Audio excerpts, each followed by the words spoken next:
ಮಸ್ತಾಗಿ ರೆಡಿಯಾಗಿ ದೇವಸ್ಥಾನಕ್ಕೆ ಹೋಗಿದ್ವಿ. ಹಾಯ್ ಎಲ್ಲರಿಗೂ ನಮಸ್ಕಾರ, ನಾನು ಪಟಾಕಿ ಪವಿತ್ರ. ಹೌದಾ? ಫಟ ಅಂತ ಎಲ್ಲ ರೆಡಿ ಆದ್ವಿ. ರೆಡಿ ಆಗಿಬಿಟ್ಟು ಕೆಳಗೆ ಬಂದ್ಬಿಟ್ಟು ಎಲ್ಲರೂ ವೇಟ್ ಮಾಡ್ತಿದ್ವಿ. ಎಲ್ಲರೂ ಮಾತ್ರ ಸಖತ್ತಾಗಿ ಕಾಣ್ತಾಯಿದ್ರು. ಸೊ ಆಟೋಗೋಸ್ಕರ ಫಸ್ಟು ವೇಟ್ ಮಾಡಿದ್ವಿ. ವೇಟ್ ಮಾಡಿಂದ ಆಟೋ ಬಂತು, ಆಟೋలో ಹತ್ಕೊಂಡ್ವಿ.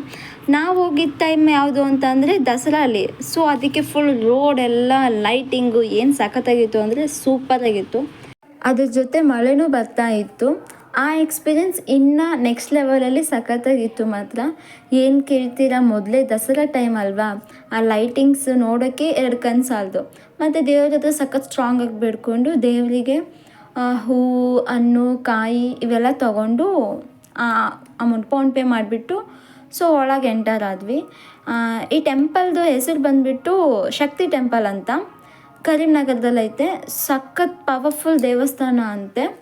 ನಿಮಗೆ ಎಕ್ಸ್ಪೀರಿಯೆನ್ಸ್ ಆಗಿದೆಯೋ ಇಲ್ವೋ ಗೊತ್ತಿಲ್ಲ, ಈ ಯಾವುದಾದ್ರೂ ದೇವಸ್ಥಾನಕ್ಕೆ ಹೋದರೆ ಪಾಸಿಟಿವ್ ವೈಬ್ ಅಟ್ರಾಕ್ಟ್ ಆಗುತ್ತೆ ಅಂತಾರೆ.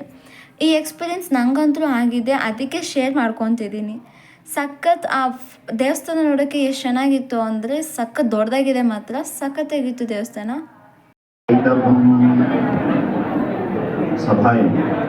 ಅರ್ಚನೆ ಮಾಡಿಸಿ ಅಮ್ಮನ ಹತ್ರ ಒಳ್ಳೇದಾಗಲಿ ಅಂತ ಕೇಳ್ಕೊಂಡು ಹೊರಗಡೆ ಬಂದು ಎಲ್ಲ ಕೂತ್ಕೊಂಡು ಅಮ್ಮನ ಪವರ್ಫುಲ್ ಮಹಿಮೆಗಳ ಬಗ್ಗೆ ಕೇಳಿಸ್ಕೊಂಡ್ವಿ.